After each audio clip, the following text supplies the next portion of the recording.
कैंपों पर हमले हुए हैं, इनके जो वीडियोस जारी किए इंडियन एयरफोर्स ने, उसमें क्या क्या नजर आता है। ये हम बहावलपुर के कैंप की बात कर रहे थे आपसे। बहुत बड़ा कैंप है, हेडक्वार्टर है बहावलपुर में जैश ए मोहम्मद का, और उसको टारगेट किया गया है।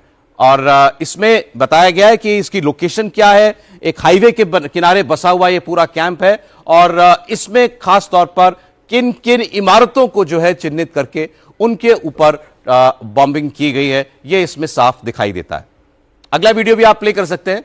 तो बहावलपुर के बारे में तो उन्होंने बताया कि हेडक्वार्टर है और इसको बहुत नुकसान पहुंचा। ये देखिए, अब ये मुरीदके का मरकज तैयबा, मुरीदके मतलब लश्कर ए तैयबा का हेडक्वार्टर। और बैल साहब, लश्कर ए तैयबा के हेडक्वार्टर में ये वीडियो जो है बिल्कुल टॉप से नहीं है, थोड़ा सा दूरी से है। इसमें बम गिरता हुआ और बम के बाद धमाका और धुआं उठता हुआ दिख रहा है। देखिए, हो सकता है इसमें मिसाइल अटैक भी हुआ हो सकता है इसमें ड्रोन अटैक भी हुआ हो, लेकिन मुझे ज्यादा मिसाइल अटैक लग रहा है, क्योंकि जिस स्पीड से वो जाके अटैक करता है, आपको दिखा भी नहीं होगा जब आया। जब बॉम्ब गिरा था आपको दिख रहा था, लेकिन इसमें आप देखिएगा जब अभी सडनली आया, ये देखिए बॉम्ब दिख रहा है, बॉम्ब दिख रहा है, बॉम्ब दिख रहा है। एक बार फिर दिखाइएगा, दोबारा प्ले होगा तो आपको दिखाई देगा, तेजी के साथ बॉम्ब यहां पर ड्रॉप होता हुआ दिखाई। ये देखिए, हाँ, डिस्टेंस कितना है जी। ये मुरीदके का जो कैंप है, इसके मैं आपको डिस्टेंस भी बताता हूं, 18 किलोमीटर, 15 से 18 किलोमीटर जी। और जैसे हम बात कर रहे थे पहले कि जो बिल्कुल पास के टारगेट सिस्टम्स हैं, वहां पे बॉम्ब का इस्तेमाल किया गया होगा, क्योंकि हमारे पास ऐसे बॉम्ब है जो 70 से 100 किलोमीटर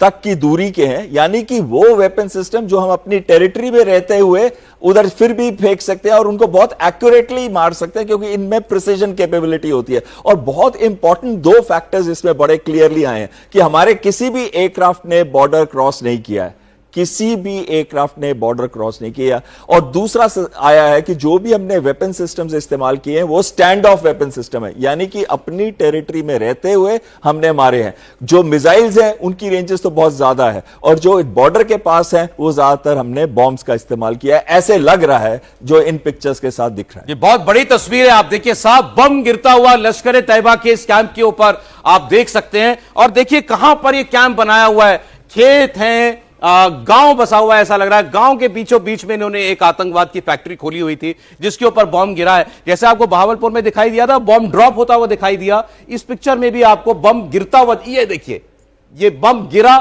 और फिर उसके बाद धमाका और फिर धुआं उठता हुआ दिखाई देता है। फिर से आप देखिएगा, बम गिरा है ये हाफिज सईद के कैंप के ऊपर, सब कुछ वीडियो में कैप्चर।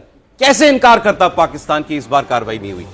अभी तो टेक्नोलॉजी के लिए भी दिखा दिया गया है, ग्राउंड पे भी पिक्चर्स दिखा दी गई हैं, मोबाइल से खींची हुई फोटोग्राफ्स भी दिखा दी गई हैं। और जो इनके 3 मेजर टेरर एलिमेंट्स हैं, चाहे वो जैश ए मोहम्मद है, लश्कर ए तैयबा है या हिजबुल मुजाहिदीन है, तीनों के कैंप्स और ट्रेनिंग सेंटर्स पे हमले हुए हैं जी। और फिर वो बात जो पाकिस्तान बड़ी बड़ी डींगे हांका करता था, हमारे पास ये डिफेंस सिस्टम है, ये तकनीक है, सारी मिसाइल गई अपने टारगेट को हिट कर दिया। कर्नल साहब बिल्कुल। ये दो बहुत बड़ी इंपॉर्टेंट इनपुट्स हैं इस अटैक के बारे में। 23 अप्रैल से पाकिस्तान ने पूरे अक्रॉस दी आईबी और एलओसी मोबिलाइजेशन किया हुआ है, एयर डिफेंसेस उनके तैयार हैं, एयरक्राफ्ट उनके तैयार हैं, बट 21 के 21 टारगेट जितने भी मिसाइल या बॉम्ब किए गए उनको कोई इंटरसेप्ट नहीं कर पाया।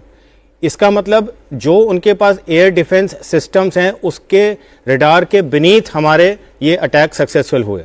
और दूसरी बात जो मैं कहना चाहता हूं, जो हमारा अंदाजा है कि यहाँ पे अभी जैसे सर ने बताया कि भाई हो सकता है हमने प्रिसिशन गाइडेड म्यूनिशन और कुछ मिसाइल्स का इस्तेमाल किया हो, हमें ये नहीं मालूम अभी तक कि कौन से किए। हो सकता है स्कैल्प हो सकता है हैमर हो, बट मैं ये जरूर कहना चाहूँगा कि पाकिस्तान को अभी ये मालूम होना जरूरी है कि हमने अपनी मिलिट्री कैपेबिलिटी का 1% भी इस्तेमाल नहीं किया है, और तब ये विध्वंस हो गया इनके across thousand of kilometre PoK से लेकर भावलपुर तक। अगर हम मिलिट्री कैपेबिलिटी को अपनी अनलीश करने पे आ जाते हैं, जिस तरह के हमारे पास मिसाइल सिस्टम्स हैं, India is one of the only 3 countries जिसके पास हाइपरसोनिक मिसाइल्स हैं। ब्रह्मोस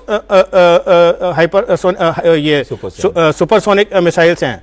हमने अभी तक फील्ड फॉर्मेशन का तो मोबिलाइजेशन शुरू भी नहीं किया है, और तब ये अगर हालत पाकिस्तान की हमने कर दिया सिर्फ कुछ मिसाइल और बॉम्ब से, तो उन्हें अंदाजा लगना चाहिए कि भाई हमारी मिलिट्री कैपेबिलिटी कहीं बहुत सुपीरियर है। अब वो जो 2 तस्वीरें दिखा रहे थे एक बार फिर से दिखाइएगा एक साथ, ये क्योंकि समझने के लिए बहुत इंपॉर्टेंट है। जो वीडियो जारी किया गया इंडियन एयरफोर्स की तरफ से बम्बिंग का वीडियो, वो आपको दिखा रहा है किस जगह पर बम गिरा, और ये तस्वीर दूसरी बता रही है आपको बम गिरने के बाद वहां का अंजाम, उसका हश्र, ये आपको दिखाई दे रहा है। जैश ए मोहम्मद वाली तस्वीर दोबारा चलेगा, उसमें और क्लैरिटी से पता चलता है कि बम वो कितना शक्तिशाली बम था जो जैश ए मोहम्मद के हेडक्वार्टर के ऊपर गिरा। ये देखिए आप, वो पहली तस्वीर में दिखाई दे रहा है, वो तस्वीर जो है ड्रोन से, हवाई जहाज से, जैसे भी ली गई हो, उसमें दिखाई दे रहा है वो कॉम्प्लेक्स कौन सा है बहावलपुर का, जिसको टारगेट किया गया था। टॉप से ऊपर आसमान से ली गई तस्वीर है, और दूसरी तस्वीर में आप देखिए अंदर से इमारत के क्या हाल हो गया, छत को चीरते हुए। इसमें एक चीज मैं बोलना चाहूंगा कि एक चीज हम कहते हैं बैटल डैमेज असेसमेंट, ये जरूरी नहीं है कि उसी जहाज से भी फोटो ली जाए। ये हो जाता है कि जब भी अटैक करने के बाद यूएवीज के द्वारा, अनमैन्ड एरियल व्हीकल्स के द्वारा, या दूसरे जो हमारे पास सिस्टम्स, इलेक्ट्रॉनिक एंड दूसरे टेक्नोलॉजिकल सिस्टम्स हैं, उससे हम बैटलफील्ड डैमेज असेसमेंट करते हैं, देखते हैं कि जिस टारगेट को हमने अटैक किया था तो उसमें कितना डैमेज हुआ है, क्या उसे रिविजिट करने की जरूरत है कि नहीं।